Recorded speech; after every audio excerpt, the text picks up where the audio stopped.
அருமையான ஆண்டுடைய பிள்ளைகளே, நேற்றைய தினத்திலே தேவாலயத்திற்கு வெளியே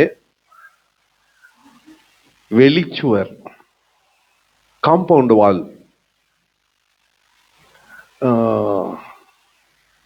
எசேக்கியேல் 41 அதிகாரத்தை நாள்ல தியானிக்கிறோம். நேற்றைய தினத்தினுடைய தொடர்ச்சி தான் இது.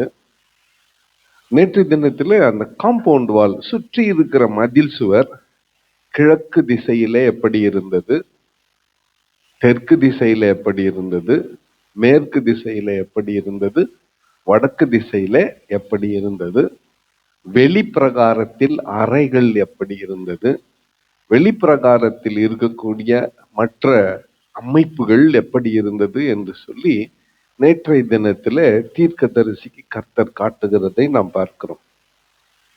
இத நான் கடந்த இரவு கூட இதை சிந்திக்கும் பொழுது, இந்த எசேக்கியேல் தீர்க்கதரிசிக்கு எருசலேமின் தேவாலயத்தின் பழைய தேவாலயத்தினுடைய அந்த அளவு தெரியாது. ஏன்னா இவனை பாபிலோனுக்கு அடிமையாய் கொண்டு செல்லப்பட்ட போது ஒரு சின்ன பையன், இதெல்லாம் தெரியாது. இங்க கொண்டு போகப்பட்ட பிறகு இதெல்லாம் இடித்து நிர்மூலமாக்கப்பட்டிருக்கிறது. இப்போ தீர்க்கதரிசி கர்த்தர் உரைக்கிறார். வேறு யாரையோ கர்த்தர் பயன்படுத்தி மறுபடியும் அதை புதுப்பித்து கட்டப்போகிறார். இதே பாழடைந்த நிலைமையில கர்த்தர் விடுகிறவர் இல்லை. மறுபடியும் அதை புதுப்பித்து ஆண்டவர் என்ன பண்ண போறாரு? செப்பனிட்டு கட்ட போகிறார். அதற்கு தம்முடைய பிள்ளைகளை பயன்படுத்த போகிறார். அதுக்கு முதல் கட்டமாக தீர்க்கதரிசிகளுக்கு கர்த்தர் அதை வெளிப்படுத்துவார். அதுதான் அங்க இருக்கிற பேட்டர்ன், அமைப்பு. தீர்க்கதரிசிகள் கர்த்தர் வெளிப்படுத்துவார். தீர்க்கதரிசிகள் மூலமாக பேசுவார். தீர்க்கதரிசிகள் பேசும் பொழுது அதை கேட்டு உற்சாகப்படுகிற ஒரு தலைவன் உருவாவான். அவனை கொண்டு கர்த்தர் அதை என்ன பண்ணுவாரு? கட்டி முடிப்பார். எப்பவுமே தீர்க்கதரிசிகள் எழும்பி கட்டுவதில்லை. தீர்க்கதரிசிகளோடு கர்த்தர் பேசுவார். அப்பொழுது உதாரணத்திற்கு நெகேமியா போன்றவர்கள் எழும்பி என்ன பண்ணுவாங்க? செயல்தியலின் குமாரனாகிய செருபாபேல் போன்றவர்கள் எழும்பி என்ன பண்ணுவாங்க? தேவாலயத்தை கட்டுவார்கள். அந்த கட்டுமான பணியில தீர்க்கதரிசிகள் உற்சாகப்படுத்துகிற உறுதுணையா எப்பொழுதும் நிற்பார்கள்.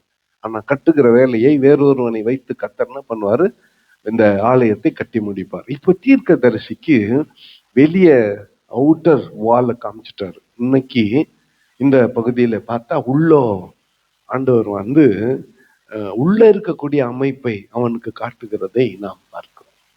நாம் வாசித்த பொழுது இந்த இந்த இந்த பகுதியில 41 அதிகாரத்துல, பின்பு அவர் என்னை தேவாலயத்திற்கு அழைத்து கொண்டு போய் தூண் ஆதாரங்களை இந்த புறத்தில் 6 முழ அகலமும் அந்த புறத்தில் 6 முழ அகலவுமாக அளந்தார். அது வாசஸ்தலத்தின் அகல அளவாம். 6 6 12 12 24 அடி. இந்த ஆலயத்தினுடைய வாசல் எவ்வளவு அடி? 24 அடி. ஆனா கவனமா படிச்சா மகா பரிசுத்த ஸ்தலத்தை தான் ஆண்டவர் இங்க காண்பித்து இருக்கிறார். எதை காமிச்சிருக்கிறாரு? மகா பரிசு. ஏன்னா அங்க உடன்படிக்கை பெட்டி வைக்கப்பட வேண்டிய அந்த பலிபிடத்தின் அளவு கூட ஆண்டவர் சொல்றாரு. 3 முழம் நீளம், 2 முழம் அகலம் என்று சொல்லி அதை கூட சொல்லுகிறதை நாம் பார்க்கிறோம். அது மரத்தால் செய்யப்பட்டிருக்கிறது என்று இன்றைக்கு நாம வாசித்தோம். முதலாவதாக நாம கவனிக்கும் போது வாசல் நடையின் அகலம் 10 முழமும் வாசல் நடையின் பக்கங்கள் இந்த புறத்தில் 5 முழம் அந்த புறத்தில் 5 முழமா இருந்தது. அந்த வாசலின் நீளத்தை 40 முழமாகவும் அகலத்தை 20 முழமாகவும் கர்த்தர் அளந்தார். பின்பு அவர் உள்ளே போய் வாசல் நடையின் தூண் ஆதாரங்களை 2 முழமாகவும் நடையை 6 முழமாகவும் வாசல் நடையின் அகலத்தை 7 முகமாகவும் அளந்தார். நடை என்பது நல்லா கவனிச்சுக்கோங்க. நம்ம சர்ச்சுங்கள்ல, நம்ம கிறிஸ்தவ சபைகள்ல இந்த முறை இருக்கிறது இல்லை. ஆனா எருசலேம் தேவாலயத்திலும் மாற்று மதத்தினர், இந்து மக்கள் அவங்க கோயிலை கட்டும் பொழுது நடை அவங்களுக்கு ரொம்ப முக்கியம். நடை என்பது என்னன்னா, கோயிலுக்கும் சுற்றியும் போடப்பட்டிருக்கிற ஒரு கான்கிரீட்டோ இல்ல கல்லோ போட்டிருப்பாங்க. வேண்டுதல் செய்யறவங்க அந்த நடையில தான் என்னத்தை சுத்தின்னு வருவாங்க, கோயில சுத்தின்னு வருவாங்க. நடைனே பேர் அதுக்கு. இப்ப உதாரணத்துக்கு வேற கோயில் பேர் நான் சொல்ல விரும்பல. பெரிய மெயின் கேட் இருக்கும். அது ஒண்ணு திறந்தா இன்னொரு உள்ள ஒரு 100 அடி போனோன்னு இன்னொரு மெயின் கேட் இருக்கும். ஒரு கேட்டா திறந்துன்னு போனா அந்த லாஸ்ட்ல 7 கேட்டு திறந்த பிறகு லாஸ்ட்ல ஒரு கேட் இருக்கும். அது திறந்தா அது உள்ளதான் என்ன இருக்கும், மூலவர் சிலை இருக்கும். புரியுதா? அதே மாதிரி கற்பனை பண்ணிக்கோங்க. ஒரு நடைய திறந்து இவ்வளவு தூரம் போனதும், இன்னொன்னு திறந்து இவ்வளவு தூரம் போனதும், இன்னொன்னு திறந்து, அப்படித்தான் இதை நாம என்ன பண்ணணும், புரிஞ்சுக்கணும். இப்போ வழக்கமா உள்ளந்து வெளியே வர்றவரு ஆண்டவர் இந்த முறை உள்ளந்து வெளியே போறாரு. மகா பரிசுத்த ஸ்தலத்துல இருந்து, பரிசுத்த ஸ்தலத்துல இருந்து, பிரகாரத்துல இருந்து, நடையில இருந்து எல்லாத்தையும் சொல்லின்னு போறாரு. இப்போ இதை யோசிக்கிறப்போ ஏன் நமக்கு இது irrelevant தெரியும். நமக்கு இது கொஞ்சம் கூட சம்பந்தம், நம்மள்தான் இது, அது எங்கோ அப்படின்னு தோணும். ஆனா இது ஒரு மாடல். நான் ஏற்கனவே சொன்னேன், இது எதுக்கு மாடல்னா பரலோகத்தில் அமைய போகிற பரிசுத்த ஸ்தலத்திற்கு, மகா பரிசுத்த ஸ்தலத்திற்கு இது ஒரு மாடல். இந்த அளவு, இந்த முழு அளவு பன்மடங்கு பெருகி அதே மாதிரி தான் பிரம்மாண்டமாக இருக்கும். கற்பனை பண்ணி கூட நம்மளால பார்க்க முடியல. ஏன்னா இந்த புத்தகம் முடியறப்போ இப்படி சொல்லி முடிச்சிட்டார். முடியறப்போ இத காட்டுறப்போ தேவாலயத்தை காமிச்சிட்டு எங்க முடிக்கிறாருன்னா பரலோகத்துல முடிக்கிறார். வெறும் தேவாலயத்தோட நிறுத்திட்டு இருந்தா உனக்கு எனக்கு அதுல என்ன இல்ல, இடம் இல்லை, சம்பந்தம் இல்லை. இது யாருது? இஸ்ரவேல் தேவாலயம், அவங்களுது. ஒரு இந்திய நம்மள யாருக்கோ ஒருத்தருக்கு அங்க போய் பார்க்குற வாய்ப்பு கிடைக்கும், அவள்கிட்ட எல்லாரும் போக முடியாது.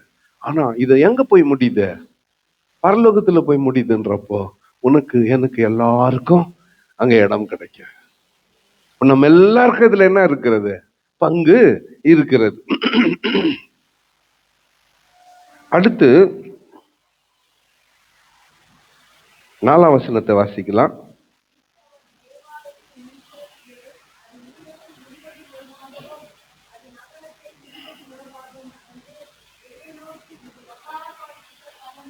அப்ப தெளிவா எங்கிருந்து வெளியே போறாரு? இப்போ உள்ளந்து வெளியே போறார். ஃபர்ஸ்ட் எதை காமிச்சிட்டாரு?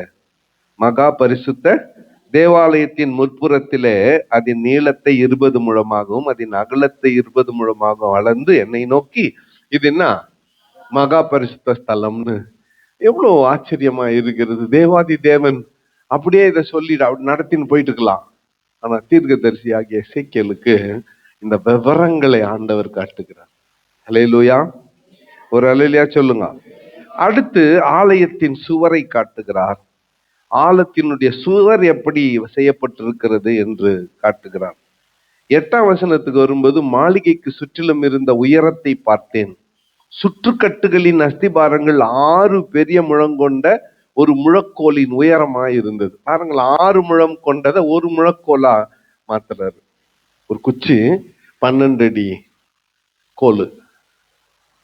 இப்போ அந்த அந்த முழக்கோலினுடைய அளவு எவ்வளோ? 6. 6 ஒரு கோலா வைக்கிறார். 6 முழம் ஈக்குவல் டு ஒரு கோல். 6 முழம்னா 12 அடி ஈக்குவல் டு, இப்போ உதாரணத்துக்கு ஒரு ஸ்டாண்டர்ட் லென்த்னா 20 அடின்னு சொல்லுவாங்க நம்ம கணக்குக்கு. அவங்க கணக்கு ஒரு ஸ்டாண்டர்ட் லென்த் 12 அடி. ஒரு கோல்ன்றது எத்தனை அடி சொல்லுங்க? 12 அடி. ஒரு கோல்ன்றது எத்தனை அடி? 12 அடி அல்லது 6 முழம். அந்த கணக்கை ஆண்டவர் துல்லியமாக. அடுத்து மேற்திசையிலே பிரத்யேகமான இடத்துக்கு முன்னிருந்த மாளிகை மட்டும் அகலம் 70 முழமும் மாளிகையினுடைய சுவரின் அகலம் சுற்றிலும் 50 முழமும் அதனுடைய நீளம் 90 முழமாய் இருந்தது. இப்போ அந்த நீளம் அகலம் இவைகளை கணக்கெடுத்து இடையில 20 முழம் விட்டு இருக்கிறதை நாம் பார்க்கிறோம். 20 முழம் விட்டு இருக்கிறோம். அது என்னன்னா நடை. இப்போ யூதர் அல்லாதவர்கள், பெண்கள் தேவாலயத்துக்குள்ள இடம் இல்லை. நடையில தான் அவங்க நின்று, பிரகாரத்துக்கு வெளியே இருக்கிற நடையிலே தான் அவர்கள் நின்று ஆண்டவரை ஆராதிக்க வேண்டும், ஆசாரியனை பார்க்க வேண்டும், ஆசீர்வாதம் பெற்றுக்கொள்ள வேண்டும். அப்ப அந்த நடையினுடைய அளவை கூட ஆண்டவர் இங்கே தீர்க்கதரிசிக்கு வெளிப்படுத்தி காட்டுகிறார். அந்த கேப், வெளியே சுவருக்கும் தேவாலயத்துக்கு மத்தியில 70, 50, 100, 40ன்னு எல்லாவற்றுக்கும் துல்லியமான கணக்கை ஆண்டவர் வைத்து காட்டுகிறதை நாம் பார்க்கிறோம். அடுத்து தேவாலயத்தினுடைய மேல் துறைக்கு ஆலயத்தினுடைய உட்புறமும் வெளிப்புறமும் சுற்றிலும் சுவரின் உட்புறமும் வெளிப்புறம் எல்லாம் அளவிட்டு இருந்ததுன்னு 17ஆம் வசனத்திலே வாசிக்கிறோம். எல்லாத்துக்கும் அளவு. கேருபீன்களும் பேரீச்ச மரங்களும் சித்தரிக்கப்பட்டிருந்தது. அந்த உள்ளோ ஒரு பேரீச்ச மரம், ஒரு கேருபீன், ஒரு பேரீச்ச மரம். அதாவது கேருபீனுக்கும் நடுவாக ஒவ்வொரு பேரீச்ச மரம் இருந்தது. ஒவ்வொரு கேருபீனுக்கும் 2 முகங்கள் இருந்தது. ஒன்று மனுஷ முகம், இன்னொன்று சிங்க முகம். தேவாலயத்தின் கதவு நிலைகள் சதுரமும் பரிசுத்த ஸ்தலத்தினுடைய முகப்பின் உருவம் அந்த உருவத்துக்கு சரியாயும் இருந்தது. இப்போ மகா பரிசுத்த ஸ்தலத்திலிருந்து பரிசுத்த ஸ்தலத்துக்கு ஆண்டவர் இவனை கொண்டு வருகிறார். மகா பரிசுத்த ஸ்தலத்தை காமிச்சிட்டாரு. இப்ப எங்க வர்றாரு? அந்த முகப்பு எப்படி இருக்கிறது அப்படி. இத விளக்கறதுக்கு நான் உதாரணம் சொல்லி விளக்க கூடாது, வேற வழி இல்லை, இது கஷ்டமா இருக்குது புரிந்து கொள்வதற்காக. மூலஸ்தானம் அப்படின்ட்டு யார் வச்சிருக்கிறாங்க? அவங்க வச்சிருக்கிறாங்க. வெளியில இரும்புல கட்டிட்டு நேரம் எல்லாம் பார்க்க முடியாது சாமியா, கரெக்டா? சென்டர்ல கம்பி கட்டிட்டு இருக்கோம், அவரு பூஜாரி அதை எடுத்துன்னு வருவாரு. சாமி இப்படி தரிசிக்கணும், எட்டி பார்க்கணும். எத்தனை சீரியல் பார்த்துக்கிறீங்க, சினிமா பார்த்துக்கிறீங்க, ஒண்ணுமே தெரியாத மாதிரி இந்த பொண்ணையும் பால் குடிக்குமா? என்கிட்ட இவ்வளவெல்லாம் நடிக்க கூடாது, ஏதோ கொஞ்சம் நடிக்க வேண்டியதுதான், இவ்வளவு எல்லாம் வேணும் அப்படியே அப்படின்னு பார்த்தா காலையில அதுவும் நான் என்ன பண்ணுவேன், நான் கர்த்தர் மேய்ப்பரா இருக்கிறார், நான் தாழ்ச்சி அடையன்னா சும்மா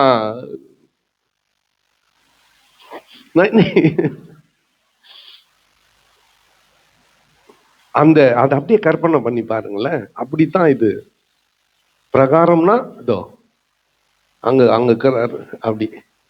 ஏன்னா அப்படி நேரம் நின்று பார்க்க முடியாது, வெளியே அகலமா இருக்கும், உள்ள போனவொன்னா குறுகின்னு போயிடும், அதுக்கும் உள்ள போனவொன்னா இன்னும் குறுகின்னு. அங்க போனா ஒரே ஆள் தான் அங்க சுத்தி போயிட்டு வேலை செய்ய முடியும், அவ்வளவு சின்னதாயிட்டு இருக்கும். இப்படித்தானே பாக்குறோம். அது அப்படியே நினைச்சுக்குங்க, பெருசா பண்ணி நினைச்சுக்குங்க. மகா பரிசுத்த ஸ்தலத்தை காமிச்சாரு, அது கொஞ்சம் சின்னதா காமிச்சாரு. 10 முழம் 20 முழம் காமிச்சாரு. இப்ப பரிசுத்த ஸ்தலத்துக்கு வந்தா 50, 70, 100ன்னு பெருசாயிடுச்சு. இது காரணம் என்ன? இத புரிஞ்சுக்கணும். நான் சொன்ன உதாரணத்தை புரிஞ்சுக்கணும், இது புரியும். இல்லைன்னா இன்னொரு வாட்டி போயிட்டு சினிமால பார்த்து தெரிஞ்சுக்கணும். 22ஆம் வசனத்தை எல்லாம் சேர்ந்து வாசிக்கலாம். மரத்தினால் செய்யப்பட்ட பலிபீடத்தின் உயரம் 3 முழம், அதன் நீளம் 2 முழமாயிருந்தது. அதன் கோடிகளும் அதன் விளிம்புகளும் அதன் பக்கங்களும் மரத்தினால் செய்யப்பட்டிருந்தது. அவர் என்னை நோக்கி, இத கர்த்தருடைய சந்நிதியில் இருக்கிற பீடம் என்றார். அல்லேலூயா. இப்ப உள்ள இருக்கிற அந்த பலிபீடத்தை ஆண்டவர் காட்டுறார். அது 3 முழம் நீளம், 2 முழம் அகலம், அது மரத்தினால் செய்யப்பட்டிருக்கிறது. இது கர்த்தருடைய சந்நிதியில் இருக்கிற பீடம், பலிபீடம் என்றார். அதை கூட ஆண்டவர் காமிச்சிட்டார், துல்லியமா காமிச்சிட்டார். இது கவனிச்சீங்கன்னா இதுதான் உடன்படிக்கை பெட்டின்னு ஆண்டவர் காட்டல. இதுவரையில எதை காட்டிக்கிறாரு? பலிபீடத்தை காமிச்சுக்கிறாரு. இன்னும் எங்க போல? உடன்படிக்கை பெட்டிக்கு போல பலிபீடத்தை காமிச்சுக்கிறார். அந்த பலிபீடமே மரத்தால் செய்யப்பட்டிருக்கிறது, அதனுடைய அளவை சொல்லி இருக்கிறார். அதை தொடர்ந்து தேவாலயத்துக்கும் பரிசுத்த ஸ்தலத்துக்கும் 2 வாசல்களும், வாசல்களுடைய மடக்கு கதவுகளாகிய இரட்டை கதவுகளும் இருந்தது. ஒரு வாசலுக்கு 2 கதவுகளும், மற்ற வாசலுக்கு 2 கதவுகளுமாய் இருந்தது. சுவர்களில் சித்தரிக்கப்பட்டிருந்தது போல் ஆலயத்தினுடைய கதவுகளிலும் கேருபீன்களும் பேரீச்ச மரங்களும் சித்தரிக்கப்பட்டிருந்தது. புறம்பே மண்டபத்தின் முன்பே உத்திரங்கள் வைத்திருந்தது. மண்டபத்தின் பக்கங்களிலும் இந்த புறத்திலும் அந்த புறத்திலும் ஆலயத்தின் சுற்றுக்கட்டுகளிலும் ஒடுக்கமான ஜன்னல்களும் சித்தரிக்கப்பட்ட பேரீச்ச மரங்களும் உத்திரங்களும் இருந்தது. இப்போ ஓரளவுக்கு ஆண்டவர் மகா பரிசுத்த ஸ்தலத்தையும் பரிசுத்த ஸ்தலத்தின் பாதியையும் இன்னைக்கு காமிச்சார். நாளைக்கு அந்த பரிசுத்த ஸ்தலத்தின் மீதம் இருக்கிற பகுதியும் வெளிப்பிரகாரம் இருக்குல்ல, ஃப்ரண்ட் என்ட்ரன்ஸ், அதையும் நாளைக்கு காமிச்சிருவார். ஆனா நாளன்னைக்கு தான் நாம 23ஆம் அதிகாரத்துக்கு வரும்பொழுது தான் ஆண்டவர் மிக துல்லியமான காரியங்களை அதை தொடர்ந்து 43ஆம் அதிகாரத்திலிருந்து எப்படி சமாதான பலியிட வேண்டும் ஒரு காரியத்தை நான் உங்களுக்கு முன்னோட்டமாக சொல்லி காலில் நிறைவு செய்ய விரும்புகிறேன். இவ்வளோ அருவருப்பானதை வணங்கிட்டாங்க, இவ்வளோ விக்கிரகத்தை வணங்கிட்டாங்க, இவ்வளோ சீ என்று வெறுக்கப்படத்தக்கதை வணங்கிட்டாங்க. அப்போ அதெல்லாத்தையும் சுத்திகரித்து ஆண்டவர் மறுபடியுமாய் தேவாலயத்தை கிருபையா கட்டுறாரு. கிருபையாய் கட்ட அனுமதிக்கிறப்ப என்ன பண்றாருன்னா 7 நாள் ஆசாரியர்களை வெறும் பிரதிஷ்டை பூஜை பண்ண சொல்றாரு. 7 நாள் என்ன, வெறும் பிரதிஷ்டை. 7 நாள் 2 காளைகளை டெய்லி பலியிடணும். 7 நாள் பரிசுத்தம் பண்ணப்பட்ட பிறகுதான் 8ஆம் நாளிலிருந்து ஆசாரியர்கள் தங்களுடைய ஊழியத்தை என்ன பண்ணணும், ஆரம்பிக்கணும். அப்போ ஏன் இன்னைக்கு இதை சொல்றேன்னா, அதை நோக்கித்தான் இந்த கடைசி அதிகாரங்கள் சென்று கொண்டு இருக்கிறது. 7 நாள் பிரதிஷ்டையில ஆசாரியர்கள் தங்களை பரிசுத்தம் பண்ணிக்கொள்ள வேண்டும், நடைய பரிசுத்தம் பண்ணணும், பரிசுத்த ஸ்தலத்தை பரிசுத்தம் பண்ணணும், மகா பரிசுத்த ஸ்தலத்தை பரிசுத்தம் பண்ணணும். இவ்வளவு நாள் தேவாலயத்துக்கு பக்கத்திலேயே வந்து விக்கிரகத்தை வச்சுட்டு இருந்தாங்க. செவரெல்லாம் என்னத்தை வரைஞ்சிட்டு இருந்தாங்க, ஊரும் பிராணிகள், பாம்பு, தேளு, பல்லிய வணங்கிட்டு அதுக்கு சூடம் காட்டின்னு இருந்தாங்க. இந்த அருவருப்பையெல்லாம் நீக்கணும்னா ஆண்டவரே தலையிட்டு ஒரு ஆலயத்தை கட்டி அதை 7 நாள் பரிசுத்தம் பண்ண வேண்டும் என்று ஆண்டவர் சொன்னார். இதைத்தான் நாம் இங்க இந்த கிளைமேக்ஸ்ல இந்த முடிவுல பார்த்துட்டு, அதுக்கு பிறகு ஆண்டவருடைய பிரசன்ஸ் கோச்சிங் போயிடுச்சு இல்ல, அது திரும்பவும் உள்ள வரப்போகுது. சந்தோஷம் தானே? அப்பதான் கொஞ்சம் நிம்மதி பெருமூச்சு வருது. போன ஆண்டவர் என்ன பண்றாரு, திரும்பி வர்றாரு. வந்ததும் ஒரு பலிபீடம் வைக்கப்படுகிறது. அது கால்ல இருந்து ஒரு நதி கொப்பளிச்சு புறப்படுது. அது பண்ண போற ஆசீர்வாதம், அது கொண்டு வரப்போற ஆசீர்வாதம் இருக்குது பாருங்க. அற்புதமா ஆரம்பத்துல அழ வச்சு முடிவுல சந்தோஷமா சிரிக்க வைக்கிறார் கர்த்தர். இந்த ஆண்டு கூட அப்படித்தான் நம்முடைய இந்த காலேஜ் ஜபம் கூட அதே ஃப்ளோல தான் போய் முடிய போகுது. கர்த்தர் தாமே நம்மை இந்த காலை வேளையில ஆசீர்வதிப்பாராங்க. கண்களை மூடி நாம் ஜெபம் செய்வோம். பிரேயர் ரிக்வெஸ்ட் பகுதி அன்பர் நடத்தும்படி கேட்டுக்கொள்ளுகிறேன். எல்லாம் ஒரு நிமிஷம் கைகளை வைத்து வாய்த்திருந்து கர்த்தரை ஸ்தோத்திரிப்போம்.